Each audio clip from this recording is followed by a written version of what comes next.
profissionais lerem a mesma lâmina no seu laboratório veterinário, o resultado vai ser o mesmo? Se a sua resposta foi depende, a gente tem um problema. Eu sou Daniele Silvano, médica veterinária e patologista clínica de formação, com doutorado na área e atuo há mais de 14 anos na área laboratorial.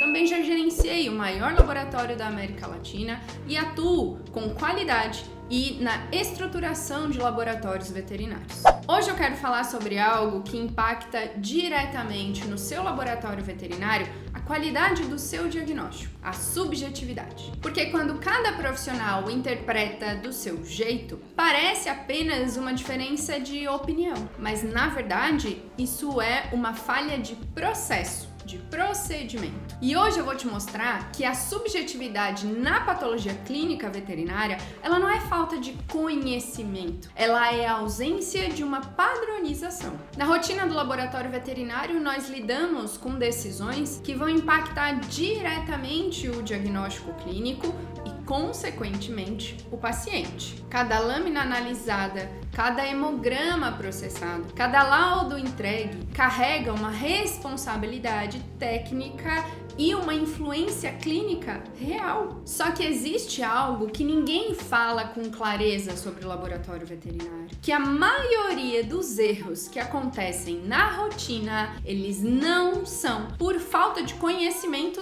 técnico. Eles surgem porque não existe um critério técnico formal, documentado e compartilhado para as pessoas tomarem a decisão. Quando eu não tenho um padrão dentro do laboratório, cada profissional vai começar a usar a sua referência pessoal. A interpretação da tomada de decisão do que está vendo ou do que está liberando num laudo, ela passa a ser a partir da vivência pessoal do profissional, de critérios da sua vivência, da sua experiência e até mesmo da sua segurança profissional naquela execução que estiver realizando. Aos poucos, isso leva o laboratório a não mais operar por um procedimento padrão, mas sim na dependência do profissional que estiver ali de plantão executando os exames. É nesse ponto que a fragilidade do laboratório começa a aparecer. Quando o cliente, ele questiona o seu resultado, ele quer te comparar com outro laboratório, ou ele até quer te mandar outra amostra porque ele está duvidando do seu resultado. Em menos de 24 horas, você tem características muito diferentes de um exame e outro. Não que isso não possa acontecer, mas aí você percebe que entre um laudo e outro, a diferença são os profissionais que estão executando aquela análise que liberaram o laudo. E isso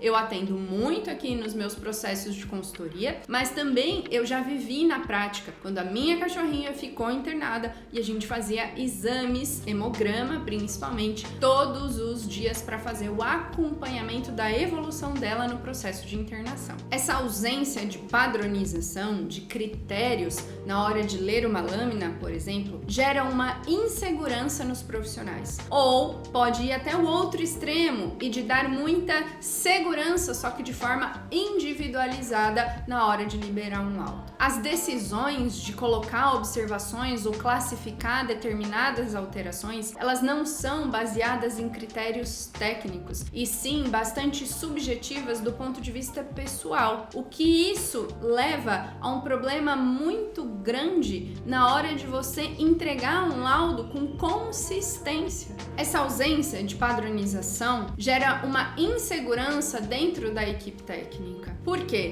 Eles não têm uma presença específica de critérios para tomar as suas decisões na classificação de uma alteração ou de uma colocação de observação no laudo. E isso gera uma subjetividade na hora de construir o laudo, principalmente quando se trata do olho humano. Algumas situações vão levar para o laboratório consequências, como retrabalho, recoleta, que vão impactar financeiramente no laboratório, que quando você olha pontualmente parece insignificante. Mas se você souber a quantidade no montante mensal, anual, o impacto disso é muito significativo. E o maior impacto, o desgaste com o cliente. O quanto ele percebe a sua inconsistência, a sua variabilidade e o quanto gera nele uma insegurança de confiar no seu resultado. Mesmo a sua equipe sendo competente, eu preciso deixar aqui um alerta importante. Enquanto o laboratório veterinário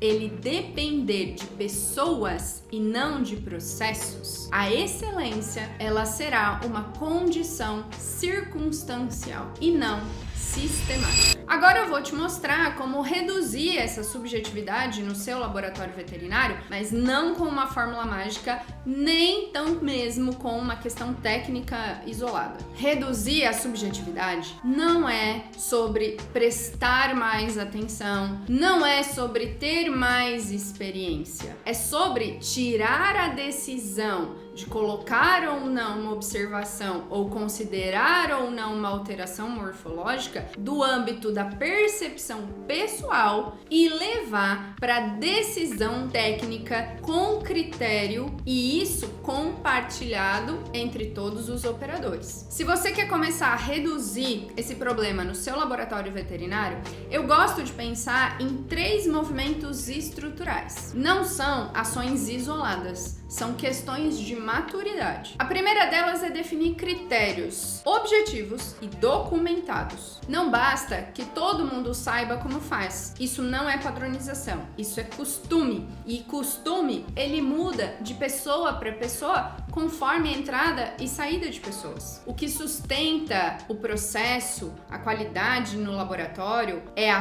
padronização documentada e não a memória das pessoas. Você precisa transformar o que está na cabeça das pessoas aí da sua equipe em algo palpável, em um documento formalizado e replicável que você vai treinar e capacitar essas pessoas e depois monitorar. Isso significa a formalização de parâmetros. Por exemplo, a classificação de anisostose em moderada, discreta, intensa, a quantificação de uma hemácia, por exemplo, na urina, também os critérios de repetição dos exames bioquímicos, criar guias mesmo, fluxos internos, padronização, por exemplo, de uma repetição de um bioquímico, na leitura de uma lâmina, na recepção de uma amostra ou na classificação das citologias e alinhar a terminologia dos laudos, por exemplo. Hoje pode ser apenas você no microscópio ou na rotina, mas amanhã não mais. Quando cada profissional identifica de forma particular, descreve de forma pessoal as alterações no laudo, aí você já percebe que não existe um critério comum. Eu costumo dizer que se não está escrito, não existe critério. Existe um hábito. E o hábito, ele não sustenta a excelência no longo prazo. Conforme as pessoas passarem pelo laboratório, a sua excelência, ela vai passar junto com essas pessoas. E aí, você vai ficar vulnerável a isso? O segundo movimento é você monitorar os seus erros. Eu sempre faço essa pergunta para os meus alunos. Você sabe qual é a sua taxa de reclamação de cliente? De repetição de exame? Quantos erros acontecem no laboratório? E mais do que isso, o porquê eles acontecem. Sem relatório de indicadores daquele processo, você não tem dados para tomar uma decisão. Você só tem uma percepção. E percepção é algo subjetivo. E é exatamente isso que a gente está tentando combater. Repetição, retrabalho não são apenas transtornos operacionais. Elas representam também custo para a operação, tempo perdido, desgaste com o cliente e, pior de tudo, a perda da sua confiança. O controle de qualidade, ele começa quando você tem coragem de medir as suas falhas, porque só é possível melhorar aquilo que é mensurado. E o terceiro ponto é reduzir a dependência de pessoas e aumentar a dependência de processo. Se o seu laboratório veterinário ele funciona melhor quando uma determinada pessoa está presente, isso já é um sinal de alerta. Significa que o conhecimento ele está concentrado e não estruturado. Laboratórios maduros não dependem de talentos individuais para manter a sua qualidade. Eles constroem processos que permitem que a equipe entregue sempre o mesmo padrão e não dependa de quem esteja analisando. A padronização é isso, é transformar uma experiência individual num patrimônio coletivo. Quando esse processo ele sustenta as nossas decisões, a excelência